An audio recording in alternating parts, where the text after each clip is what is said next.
WILDR folks, Alicia here. Today we are talking about my favorite sports to complement skiing while you are waiting for winter to come back.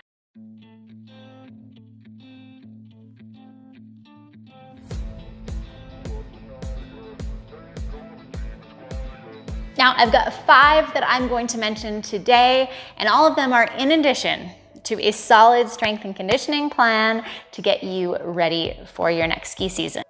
So instead of just waxing your skis again and again, and if you don't have the budget or the lifestyle to just fly around the world chasing winter, I encourage you to get out there and enjoy some of these sports to make your next winter even better. The first one is a no-brainer, I think, especially if you live by the mountain you ski at, and that is hiking. Hiking, especially at a slow pace, is gonna give you an amazing aerobic base that will help you ski longer without getting tired throughout the day. It's also gonna make those legs nice and strong, particularly those quads of yours. I also love seeing and experiencing the mountain that I ski at in the winter in the summertime. It's pretty cool to know what you're actually skiing on top of once there's snow all over everything. My second favorite sport for the off season is mountain biking. Now, hear me out. Mountain biking shares that flowy feel of skiing and can also give you the same sort of adrenaline rush that you get on two boards.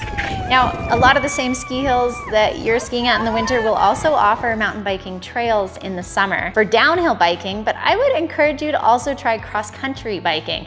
The uphill portion of mountain biking is what's going to build a strong core, good strong shoulders, and strong legs for your next season. Now, as I've gotten a little bit more into mountain biking, I've also noticed that some of the terrain reading skills and some of the body movements are similar to what I use in the winter. And so I feel like mountain biking is going to help me next season with my skiing. Now, mountain biking can be more expensive, but there are less expensive ways of getting into it, like getting a secondhand bike or renting for the days that you're going out. My third favorite is one I might be a little biased about because it is one of my favorite summer sports, and that is trail running. Now, if you want to up the ante from hiking and build up your anaerobic system as well, trail running might be the ticket for you.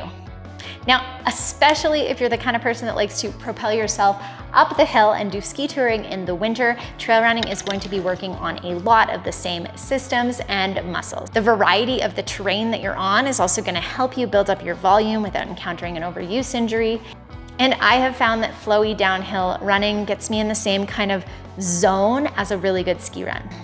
Now, number 4 and number 5 are not in the mountains. So if you're living more in an urban setting, then these ones might be for you. The first is any kind of interval team-based sport. So when I was growing up and skiing a lot, we played soccer for part of our Dryland. That lateral movement is amazing for skiing, and in addition, any kind of interval sport is really building up the same energy system, that anaerobic system that you're gonna be using mostly when you ski downhill. And finally, now I haven't done this one for years, but I actually did it a lot, like a lot as a kid when I was trying to learn how to carve better. And believe it or not, it's actually very good for mimicking a lot of the body positions you have when you're carving a ski, even if you don't get the same return that you do from skis. Now, this sport is rollerblading. Now, as a 10-year-old, I would go out in my neighborhood, set up orange cones into different courses and practice rollerblading around them. You don't have to be that intense to get a benefit. Just the lateral movement from skating is going to transfer to skiing quite well, as is the body position and the edge awareness. Now, I'd like to know which of these sports you've tried or want to try while you're waiting for next winter to come along. And if you're new here, I'd love it if you would subscribe. This channel's all about being ready, fitness-wise and otherwise, for adventures of all kinds. So in the winter, we ski big time, and in the summer, we focus on hiking and trail running and biking and climbing as well. All right, I hope you have a wilder day and you find some adventure along the way.